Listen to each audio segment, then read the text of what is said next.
এখানে কথা উঠেছে পানির জন্য তৃতীয় মহাযুদ্ধ হতে পারে। কথাটা একেবারে ফেলে দেওয়ার মতো নয়। আমাদের দেশের কূটনীতি এত ডাল যে এইখানে কোনো চমৎকারিত্ব নাই। প্রকৃতির অনেক জিনিস আছে যা ঠিক টাকা দিয়ে মূল্যায়ন করা যায় না। ৭৭ সালে জিয়াউর রহমান সাহেব যে চুক্তি করেছিলেন সেই চুক্তিতে গ্যারান্টি ক্লজ ছিল, কিন্তু চুক্তিটা ছিল 5 বছর মেয়াদি এবং সেই চুক্তি করতে গিয়ে তাকে অনেকগুলো কাজ করতে হয়েছে। একদিকে জনসমাজের পক্ষ থেকে মৌলানা ভাসানীর নেতৃত্বে ফারাক্কা লং মার্চ করতে হয়েছে জনসচেতনতা সৃষ্টি করার জন্য এবং আন্তর্জাতিক আবেদন সৃষ্টি করার জন্য।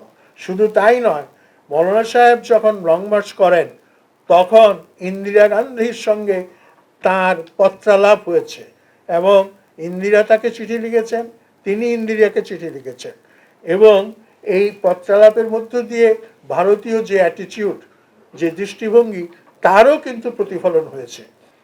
ইতিমধ্যে ভারত এবং পাকিস্তানের মধ্যে পানি নিয়ে যে সমস্যা আমরা দেখছি, তাতে পাকিস্তানের তরফ থেকে বলা হচ্ছে প্রয়োজনে আমরা যুদ্ধ করব এবং সাম্প্রতিককালে ভারতের সঙ্গে যে একটা ছোটোখাটো যুদ্ধ হয়ে গেল, সেখানে পাকিস্তান আরও বেশি আত্মবিশ্বাসী হয়ে উঠেছে, যে কারণে তারা যুদ্ধের কথা বলতে পারছে।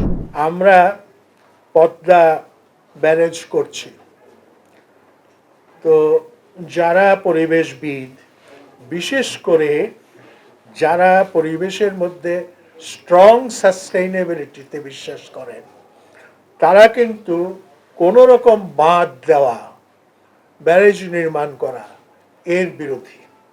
কারণ এই বাঁধ বা ব্যারেজ প্রকৃতির যে স্বাভাবিক গতি, নদীর যে স্বাভাবিক গতি, পানির যে স্বাভাবিক প্রবাহ, সেই প্রবাহকে বাধাগ্রস্ত করে এবং বাধাগ্রস্ত করে বলেই নতুন নতুন আরও যেটাকে বলে পরিবেশগত বিপর্যয়, ইকোলজিক্যাল ক্রাইসিস তৈরি হতে পারে। সেই জন্য এখন পৃথিবীতে বাঁধ দেওয়ার ব্যাপারে অনেক গভীরভাবে চিন্তাভাবনা করা হয় এবং সুচিন্তিতভাবে না করলে যে কত বিপদ হতে পারে সেইটা বলে শেষ করা যাবে না। তা আমি ব্যক্তিগতভাবে একজন অর্থনীতির ছাত্র হিসেবে যেটা বিশ্বাস করি সেটা হচ্ছে স্ট্রং সাস্টেনেবিলিটিতে বিশ্বাস করলে কিছুই করা যাবে না এবং কোনো রকম হস্তক্ষেপ করা যাবে না। এখন লিভ উইথ দি নেচার, এটাই হচ্ছে স্ট্রং সাস্টেনেবিলিটির মূল মন্ত্র। কিন্তু ইকোনমিস্টরা তারা উইক সাস্টেনেবিলিটির পক্ষে। উইক সাস্টেনেবিলিটি হচ্ছে আমাদের পুঁজি 4 রকম: physical capital, natural capital, social capital, human capital. এখন প্রশ্ন হচ্ছে, আমরা প্রকৃতিতে হস্তক্ষেপ করতে গিয়ে যদি এই 4 ধরনের যে পুঁজি, তার যে সামেশন, তার যে যোগফল, সেইটার স্টক যদি ইনট্যাক্ট থাকে, আর ইনট্যাক্ট থাকা মানে হচ্ছে ফিজিক্যাল ক্যাপিটাল কমে গেল কিন্তু ন্যাচারাল ক্যাপিটাল বাড়লো, অথবা ফিজিক্যাল ক্যাপিটাল বাড়লো, ন্যাচারাল ক্যাপিটাল কিছুটা কমে গেল, আবার হিউম্যান ক্যাপিটাল বেড়ে গেল, এইরকম যদি হয়, সব মিলিয়ে যোগফল যদি সমান থাকে, অপরিবর্তিত থাকে, তাহলে সেটা গ্রহণযোগ্য। এবং এই দিক থেকে যারা এই ব্যারেজ সম্পর্কে কাজ করছেন, তাদের যেই জিনিসটা মনে রাখার দরকার সেটা হচ্ছে এই 4 ধরনের ক্যাপিটাল স্টকে কি পরিবর্তন হচ্ছে তার একটা অ্যাসেসমেন্ট, তার একটা ভ্যালুয়েশন, এনভায়রনমেন্টাল ভ্যালুয়েশন করার দরকার।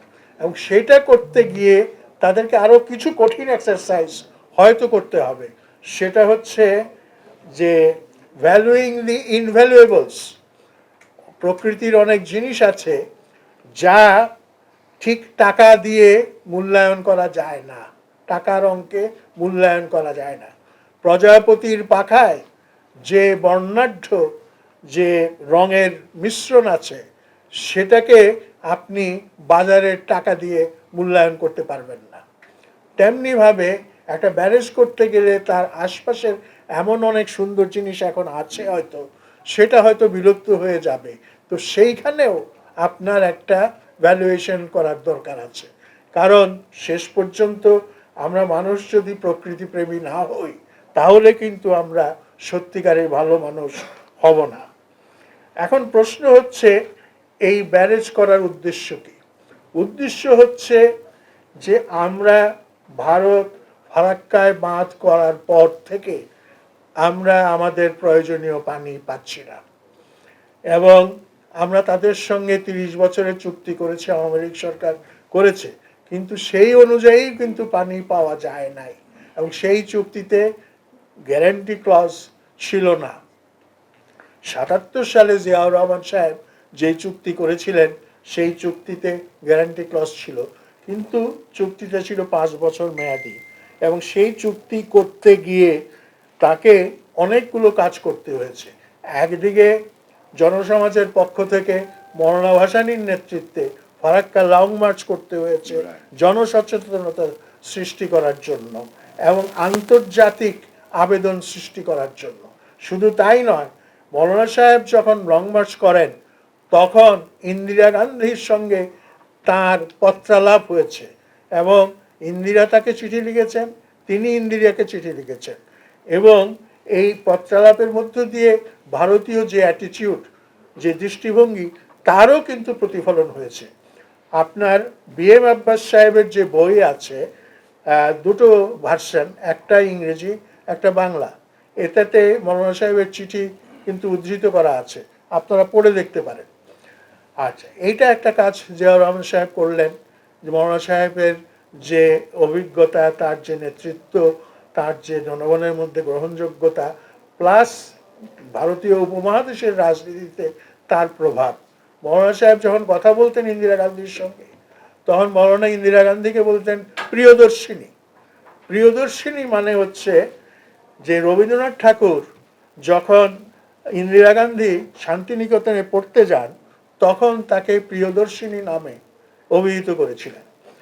এবং মওলানা সাহেবের খুব সুবিধা, তুমি আমার বন্ধু জওহরলালের মেয়ে, তুমি প্রিয়দর্শিনী, এইভাবে তিনি সম্বোধন করতেন। তো কূটনীতির কথা আপনারা যেটা বলেন, কূটনীতির মধ্যে সবচেয়ে বড় কূটনীতি হচ্ছে আপনি যদি কোথাও আপনার বিপরীত পক্ষের কাছে আপনার যে একটা আরেকটা অন্তর্লীন সম্পর্ক আছে সেটা যদি দেখাতে পারেন তাহলে কিন্তু সেটা চমৎকার কূটনীতি হয়ে যায়। আপনার 54 সালে জেনেভা এগ্রিমেন্ট যখন হচ্ছিল তখন জন ফস্টার ডালেস আর চোয়েন লাই, তো চোয়েন লাই অপেক্ষা করছেন ফস্টার ডালেসের সঙ্গে। ফস্টার ডালেস মার্কিন সেক্রেটারি অফ স্টেট সেই সময়, তো অপেক্ষা করছেন যে তার সঙ্গে একটা হ্যান্ডশেক করা দরকার। তো হ্যান্ডশেক করা দরকার, এবং ফস্টার ডালেস তার সঙ্গে হ্যান্ডশেক করবেন না। তো ডালেস সাহেব চা খাচ্ছিলেন, তো চা খাওয়ার সময় জয়েনলাই একটু এগিয়ে আসলেন, একটা হাত এগিয়ে দিলেন, তো বললো যে না আমি চা খাচ্ছি, এখন আমার পক্ষে হ্যান্ডশেক করা সম্ভব না। তখন জয়েনলাই বললেন আমি ততক্ষণ অপেক্ষা করব যতক্ষণ তোমার চা খাওয়া শেষ না হয়। এই যে একটা ব্যক্তিগত সম্প্রীতি সৃষ্টির মধ্য দিয়েও কূটনীতিতে আপনি চমৎকার কিছু অ্যাচিভ করতে পারেন, এইটা তার লক্ষণ।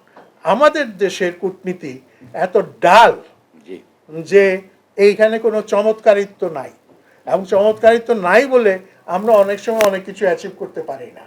হ্যাঁ, সেইটা একটু ভাবতে হবে এবং চিন্তা করতে হবে। এখানে কথা উঠেছে পানির জন্য তৃতীয় মহাযুদ্ধ হতে পারে, কথাটা একেবারে ফেলে দেওয়ার মতো নয়। ইতিমধ্যে ভারত এবং পাকিস্তানের মধ্যে পানি নিয়ে যে সমস্যা আমরা দেখছি তাতে পাকিস্তানের তরফ থেকে বলা হচ্ছে প্রয়োজনে আমরা যুদ্ধ করব, এবং সাম্প্রতিককালে ভারতের সঙ্গে যে একটা ছোটোখাটো যুদ্ধ হয়ে গেল সেখানে পাকিস্তান আরও বেশি আত্মবিশ্বাসী হয়ে উঠেছে, যে কারণে তারা যুদ্ধের কথা বলতে পারছে।